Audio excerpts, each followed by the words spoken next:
Bismillahirrahmanirrahim. Assalamu alaikum. Hi viewers. Welcome to Structure Analysis Essential.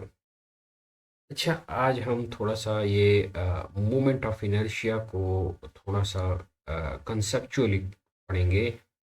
Calculations आप किसी भी book वगैरह से कर सकते हैं, देख सकते हैं, लेकिन moment of inertia concept wise क्या है? एक तो है ना, आप पी एच क्यूब बाई 12 और एच बी क्यूब बाई 12, तो इन चीज़ों का मतलब क्या है, इन यानी कोर कॉन्सेप्ट इसके बीच पीछे क्या है मोमेंट ऑफ इनर्शिया के?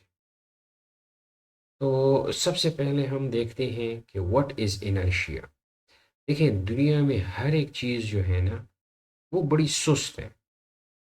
वो जिस स्टेट में है उसी में रहना चाहती है। अगर वो रेस्ट में है तो रेस्ट में रहना चाहिए, अगर वो मोशन में है, आप उसको रोकना चाहें तो आप, वो आपके खिलाफ एक रेजिस्टेंस प्रोवाइड करेगी।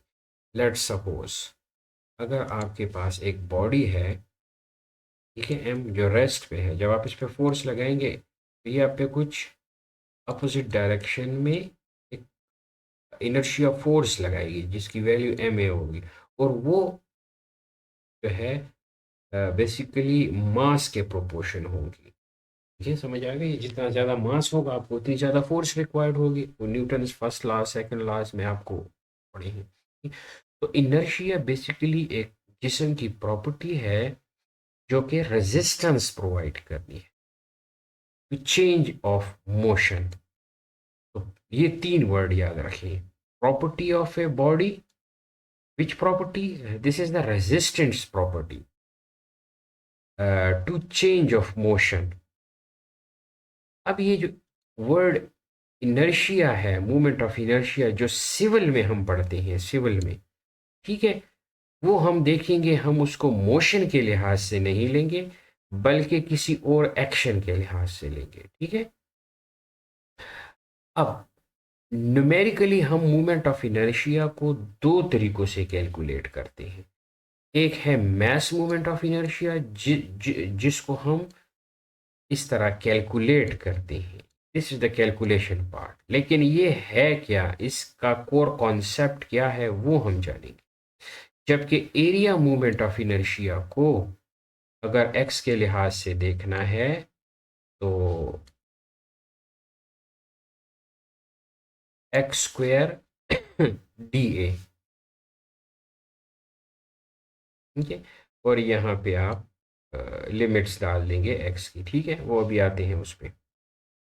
तो इनर्शिया आपको पता लग गया, this is the resistance property against any change of its state, ठीक है। अब मैस मोमेंट ऑफ इनर्शिया हम कब फाइंड आउट करते हैं? जब हम डील करते हैं किस सब्जेक्ट के साथ, या किन टाइप ऑफ प्रॉब्लम के साथ? Rigid body dynamics. यानी जो जब हम डायनेमिक पढ़ते हैं और वो भी रिजिड बॉडी की, तो उसमें हम जो है वो mass moment of inertia use करते हैं। जब हम डिफॉर्मेबल बॉडी मैकेनिक्स पढ़ते हैं, डिफॉर्मेबल बॉडी मैकेनिक्स, जिसे आप स्ट्रेंथ ऑफ मटेरियल कहते हैं या स्ट्रेंथ ऑफ मैकेनिक्स, ठीक है,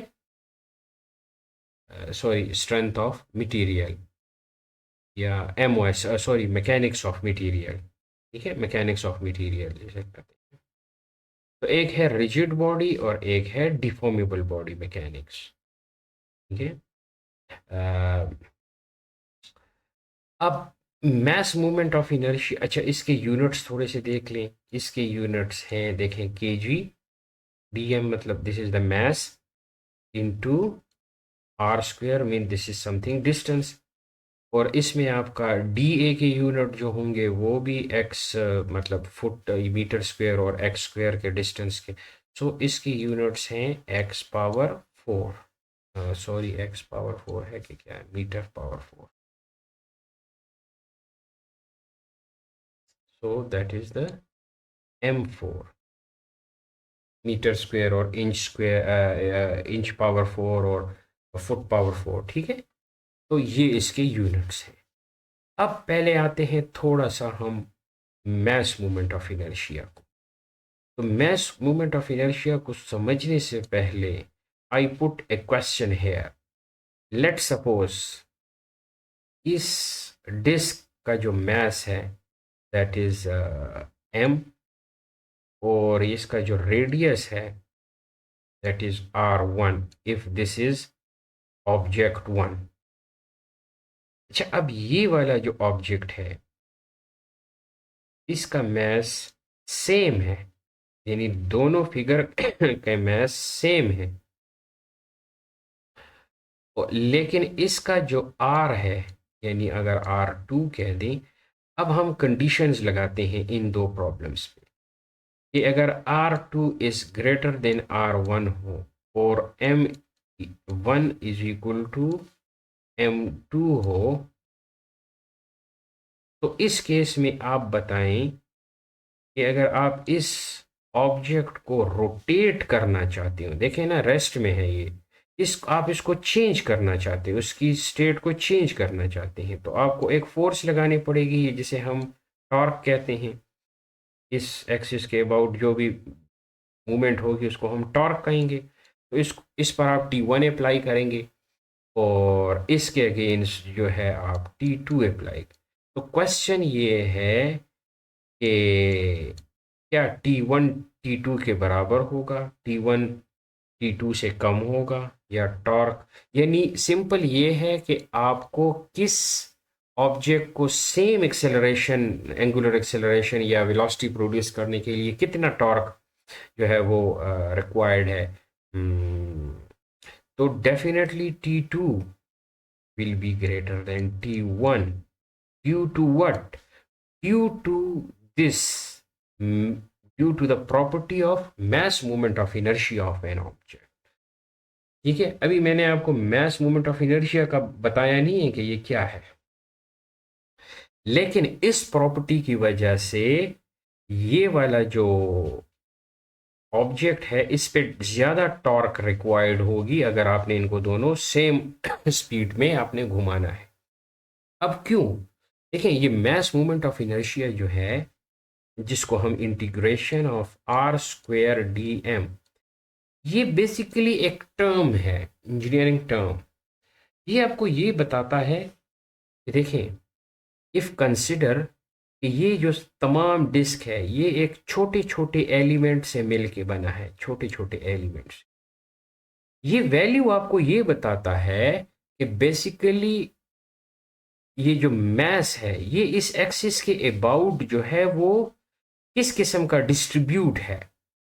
यानी, या दूसरे तरीके से समझ लें कि ये जो आपने टॉर्क अप्लाई किया है, इसको अप्लाइड फोर्स लगाई है, इसको ये बॉडी रेजिस्ट करेगी। तो सादा सी बात ये है कि इस बॉडी का ये मैस जिस एक्सिस से जितना दूर पड़ा होगा, इसकी क्या कंट्रीब्यूशन होगी इस टॉर्क को रेजिस्ट करने में। क्वेश्चन को समझे, ठीक है, कि ये जो छोटे छोटे पीसेस से मिलके बना है, तो मूवमेंट ऑफ इनर्शिया आपको ये बताता है कि ये जो एक्सिस से मैस जितना दूर होगा, दूर पड़ा होगा, वो उतना ही ज्यादा रेजिस्टेंस प्रोवाइड करेगी अगेंस्ट दैट एक्शन, जो आप उस पे एक्शन को लगा रहे हैं। इस केस में टॉर्क होगा या मतलब ट्विस्टिंग होगी, ठीक है, एक ही चीज है। तो इस केस में अब देखें, वही जो हमने ये कंक्लूजन निकाली थी वो इस बेस पे निकाली थी कि हमें पता है इस बॉडी का जो है वो मास मूवमेंट ऑफ इनर्शिया ज्यादा है, तो वी रिक्वायर्ड मोर टॉर्क, यानी हमें बहुत ज्यादा फोर्स रिक्वायर्ड है इसको रोटेट करने के लिए। बस ये है।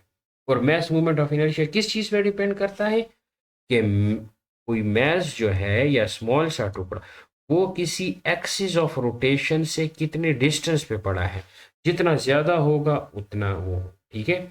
आप एक साइकिल का पहिया ले लें, अगर वो छोटा सा है आप उस पर हल्की सी फोर्स लगाएं, लेकिन अगर बहुत बड़ा एक आपके पास साइकिल का वो व्हील है, तो आपको काफ़ी फोर्स रिक्वायर्ड होगी उसको रोटेट करने के लिए। इसी चीज़ को हम अब जब रोटेशन में आप अच्छा जब आप डायनामिक्स में भी सिर्फ रोटेशन को पढ़ते हैं तब आप ये मास मोमेंट ऑफ इनर्शिया को डील करते हैं। अगर आप कोई लीनियर मोशंस को डील करते हैं तो आप सिर्फ और सिर्फ इस केस में जो इनर्शिया इफेक्ट होगा वो सिर्फ इसका मास होगा, ठीक है। जबकि रोटेशन में जो रेजिस्टेंस प्रोवाइड करेगी उसकी जो न्यूमेरिकल वैल्यू होगी वो रेजिस्टेंस की, वो ये मूवमेंट ऑफ इनर्शिया होगी। जबकि लीनियर में आपका सिर्फ मास जो होगा वो आपका रेजिस्टेंस प्रोवाइड करेगा। जिस तरह ट्रक है उसको रोकने के लिए और कार को रोकने के लिए, तो डेफिनेटली ट्रक के मास ज़्यादा है एज कंपेयर टू कार, तो ये चीज़ हो गई, ठीक है। अब इस तरह area movement of inertia, area movement of inertia भी, so the movement of inertia determines the resistance of a structure to bending, torsion and deflection। ये आपको मैंने बताया था ना कि हम यहाँ पे जो चेंज ऑफ मोशन है, मोशन के लिहाज से हम बात नहीं करेंगे। हाँ, डायनामिक्स में हम मूवमेंट ऑफ इनर्शिया में मोशन की बात करते हैं, ठीक है, रिजिड बॉडी डायनामिक्स में, तो इसका आप कह सकते हैं कि लेकिन एरिया मूवमेंट ऑफ इनर्शिया का ताल्लुक है कि ये ऐसी एक यानी किसी क्रॉस सेक्शन की ये प्रॉपर्टी है कि ये कितना बेंडिंग मूवमेंट को, टॉर्जन को या डिफ्लेक्शन को रेजिस्ट करेगा। अगर आप देखें फ्लेक्सुरल स्ट्रेसेस में एम वाई बाई आई, जितना ज़्यादा आई होगा उतनी कम स्ट्रेसेस होंगे, स्ट्रेसेस कम होंगे, यानी वो ज़्यादा बेंडिंग मूवमेंट को रेजिस्ट कर सकेगा, इसका मतलब ये है। दूसरा, अगर आप टॉर्जन के लिहाज से देखें तो उसमें जो आपके शेयर स्ट्रेसेस प्रोड्यूस्ड होते हैं that is T C by J, तो जे भी एक पोलर मूवमेंट ऑफ इनर्शिया है which is the summation of I X and I Y. ये तो यहाँ पे भी इनर्शिया आ गया। अगर आप किसी डिफ्लेक्शन में या रोटेशन में देख लें, सो इंटीग्रेशन ऑफ, अगर आप यूनिट लोड मेथड को लेके चलें, सो कैपिटल स्मॉल एक्स और स्मॉल एम एक्स जो यूनिट लोड आएगा और जो आपके मेन लोडिंग से मूवमेंट्स आएंगे दैट इज़ डिवाइडेड बाय ई आई। तो यहाँ पे भी आई का कंट्रीब्यूशन है। हाँ, साथ में यहाँ पे आपका एक मटेरियल का भी है कि मटेरियल अगर कंक्रीट है, स्टील है, तो उसमें कम हो गया। So this is the material stiffness and this is the cross sectional stiffness. ये दोनों मिल के एक चीज़ बनाते हैं जिसे हम कहते हैं फ्लेक्सुरल रिजिडिटी।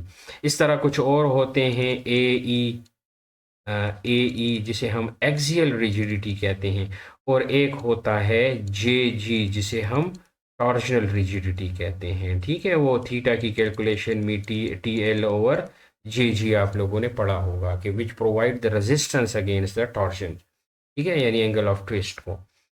तो ये चीज़ें हैं ई आई ए ई और ये मुख्तलिफ जो चीज़ें।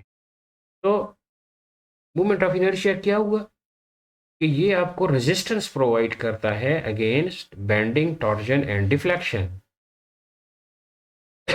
अब थोड़ा इसको मूवमेंट ऑफ इनर्शिया को कंसेप्चुअली थोड़ा सा समझते हैं। लेट सपोज ये एक बीम है, आप इसके ऊपर एक्सियल लोड अप्लाई करते हैं, और कितना अप्लाई करते हैं,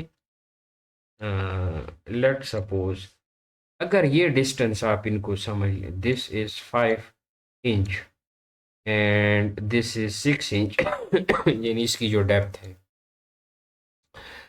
हम इसको ये वाला एरिया जो है दिस, यानी if this is 5 inch, 1 2 3 4 5, 1 inch and 1, इसका जो एरिया है दैट इज 1 इंच स्क्वायर। ये एक बॉक्स का एरिया 1 इंच स्क्वायर, ठीक है। अगर आप इसके ऊपर एक लोड लगाते हैं 30 किप का, इसका मतलब ये है कि इसमें जो एक टुकड़ा होगा 1 इंच स्क्वायर का, उसके ऊपर जो फोर्स वो रेजिस्ट कर सकता है दैट इज 1 किप। देखिए ना इसके, दिस इज द 30 पीसेस, ये जो आपको क्रॉस नज़र आ रहे हैं दीज आर द 30 पीसेस। तो अगर 30 किप है तो हर एक इंच स्क्वायर कितना लोड लेगा, दैट इज 1 किप पर इंच स्क्वायर, या जिसे आप स्ट्रेस भी कहते हैं, ठीक है। तो ये चीज़ हो गई, ये तो सब के ऊपर आएगा। लेकिन मोमेंट ऑफ इनर्शिया एक्सियल में काम नहीं करता, ठीक है। अब इसी बीम को अगर हम, यानी इसी बीम के ऊपर हम एक बेंडिंग फोर्स लगा लें, यानी बीम बेंड हो रहा है, क्या इस फाइबर पे, अच्छा, और ये जिस लोड कंडीशंस की वजह से यानी इसके सेंटर में अगर कोई बेंडिंग मूवमेंट आ रही है, लेट सपोज वो इस वजह से आ रही है, एक पी फोर्स लगी है जिसकी बेंडिंग मूवमेंट डायग्राम डेफिनेटली ऐसे होगी, ठीक है। अगर हम ये बीम का सेल्फ वेट यूडीएल के लिहाज से इग्नोर कर दें और एक ऐसे बीम को एज्यूम कर लें जिस जो कि सेंटर में है, और लेट सपोज ये बेंडिंग मूवमेंट पी और डिस्टेंस ऐसे हैं कि यहाँ पे कुछ 30 किप फिट का बेंडिंग मूवमेंट आ रहा है। तो जिस तरह इस केस में हर एक जो सेक्शन था या 1 इंच स्क्वायर, वो 1 किप लोड रेजिस्ट कर रहा था, क्या यहाँ पे हर एक, ये जो 1 इंच स्क्वायर है, क्या ये 30 किप, यानी हर एक जो वो है बॉक्स है, क्या वो 1 किप फिट मूवमेंट को रेजिस्ट करेगा? So the answer is no, ठीक है। यही हमें मूवमेंट ऑफ इनर्शिया बताता है कि आपका हर एक फाइबर्स जो है वो कितनी है, यानी कंट्रीब्यूशन है इस बेंडिंग मूवमेंट को रेजिस्ट करने में। तो जोन सा एरिया एक्सिस से ज्यादा दूर होगा, मतलब ये है कि इन फाइबर्स की या इस एरिया की जो कंट्रीब्यूशन है वो इस 30 की फोर्स को रेजिस्ट करने में इनकी कंट्रीब्यूशन ज्यादा है एज कंपेयर टू जैसे ही आप ऊपर की तरफ जाते हैं। इसलिए आपके पास देखें ये जो स्ट्रेस डिस्ट्रीब्यूशन है वो ऐसे होती है कि ये जो बॉटम के एरिया हैं ये आपको रेजिस्टेंस ज्यादा प्रोवाइड करते हैं। इसलिए देखिए ये आपका उसमें भी है एक जर्नल आर्म रूल है, जब आप कोई बिल्डिंग वगैरह डिजाइन करते हैं, अगर आप इसके एक कोने में लिफ्ट कोर वॉल को रख दें, ठीक है, यानी स्ट्रक्चर को एक साइड से बिल्कुल स्टिफ बना दें एंड इन साइड पे इस साइड पे कोई शेयर वॉल आप नहीं लगाते, ठीक है, तो क्या होगी जब कल को अर्थक्वेक आएगा तो ये सारी फोर्सेस यहाँ कंसंट्रेट होंगी and the building will twist, which is the not undesirable mode of failure, ठीक है। तो इसी तरह जो जितना ज़्यादा रेजिस्टेंस प्रोवाइड करेगा, स्ट्रक्चर में भी हम पढ़ते हैं कि जिस एरिया की ज़्यादा स्टिफनेस होगी वो उतने ज़्यादा फोर्सेस को अट्रैक्ट करेगा। तो इन एरिया की कंट्रीब्यूशन ज़्यादा है मूवमेंट को रेजिस्ट करने में, इसलिए इन पर जो बेंडिंग स्ट्रेसेस हैं, फ्लेक्सुरल स्ट्रेसेस, जो कि My/I के बराबर होते हैं, वो ये ज़्यादा, जैसे जैसे आप सेंटर की तरफ आते हैं वो कम होते जाते हैं, सेंटर पे आके बिल्कुल ही ज़ीरो हो जाते हैं। तो ये भी इसकी एक आप इसको इस तरह समझ सकते हैं। तो बेसिकली मोमेंट ऑफ इनर्शिया आपको क्या शो करता है कि इस एरिया की कौन सी प्रॉपर्टी, यानी इस एरिया की एक प्रॉपर्टी है मोमेंट ऑफ इनर्शिया, जिसे हम एरिया मोमेंट ऑफ इनर्शिया कहते हैं, ठीक है, कि ये एरिया कि ये सेक्शन जो है वो कितने बेंडिंग मूवमेंट को रेजिस्ट करने के काबिल है। अब जो एरिया जिसका मूवमेंट ऑफ इनर्शिया ज़्यादा होगा तो वो ज़्यादा मूवमेंट को, बेंडिंग मूवमेंट को रेजिस्ट कर सकेगा, ठीक है।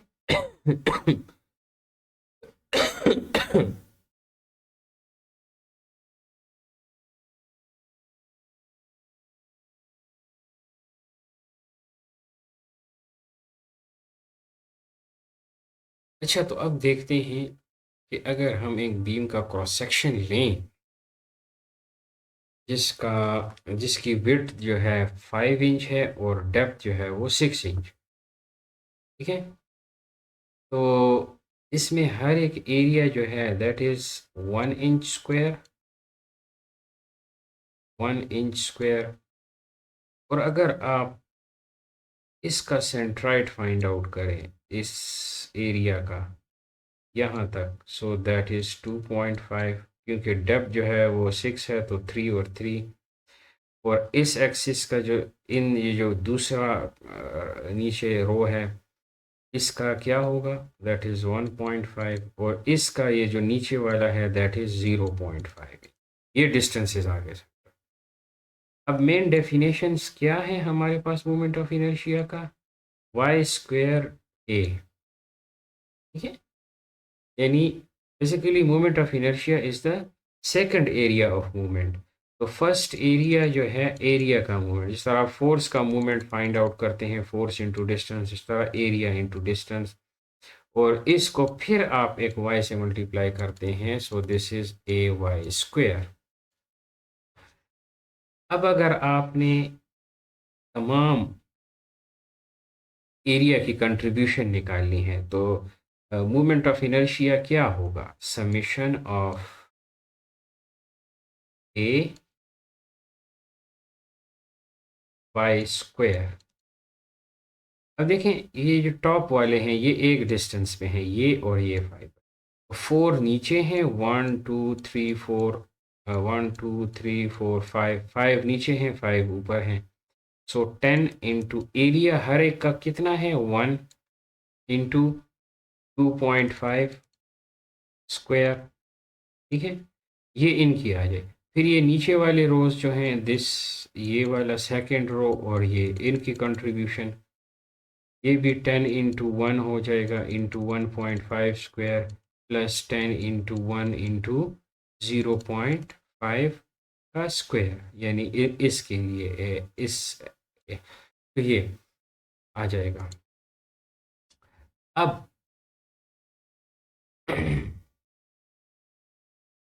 अगर हम इसको और ऐसे टुकड़ों में डिवाइड कर दें, अब ये वो फाइनाइट एलिमेंट के हम उस पे आ रहे हैं, ठीक है। तो इसका मतलब है कि ये और भी 10 की जगह शायद ये 20 हो जाए एंड सो। इसलिए हमारे पास जो है ये काम हमारे लिए मैथमेटिशियन करते हैं, ठीक है। Exact area, exact moment of inertia क्या होगा, ये तो अप्रॉक्सीमेट था। आप इसको जितने स्मॉल पीसेस में डिवाइड करेंगे उतने आप एग्जैक्ट सोल्यूशन की तरफ नज़दीक होते जाएंगे। तो इसीलिए तो ये इंटीग्रेशन बनी है, integration Y square D A from 0 to Y, ठीक है। यानी 0 टू एच, और अगर आप बेस के ऊपर फिलहाल ये लिमिट ना लगाएं, हम एक्सिस को नोट करेंगे तो उसके मुताबिक फिर वो करेंगे, ठीक है। सो this is the movement of inertia. ये है कि आपका ये एक्सिस, ये एरियाज जो हैं ये एक्सिस से कितने दूर हैं, और इस अब अगर आप देखें तो ये वाला एरिया जो है ये टॉप का एरिया, इसकी कंट्रीब्यूशन ज़्यादा है मूवमेंट को रेजिस्ट करने में, वो हमें इस इक्वेशन से पता लग रहा है। और इस एरिया की कंट्रीब्यूशन ज़्यादा है। अगर हम अब बीम है, हमें ऐसे हवा में तो हम बीम को नहीं रख सकते, इसको मिलाना है। अगर आप इसको ऐसे सेंटर से मिला दें तो ये आई सेक्शन हो जाएगा, ठीक है। देखें इन एरिया की जो कंट्रीब्यूशन है मूवमेंट ऑफ इनर्शिया को या बेंडिंग मूवमेंट को रेजिस्ट करने में वो बहुत थोड़ी है। तो ये जो मटेरियल आपने बचा लिया है यहाँ से, तो इसको अगर आप थोड़ा सा इस वेब पार्ट में यूज़ कर लें और इसकी हाइट को थोड़ा सा आप इम्प्रूव कर दें, कोई 1 inch 2 inch, this will give you a more moment of inertia. This is the concept of the inertia, ठीक है। मोमेंट ऑफ इनर्शिया यानी area moment of inertia. So I think आपको इसके बारे में कुछ समझ आ गई होगी। अब नेक्स्ट में हम देखेंगे कि moment of inertia through integration हम कैलकुलेशन वाइज कैसे जो है वो हम इसको सॉल्व कर सकते हैं। So thank you.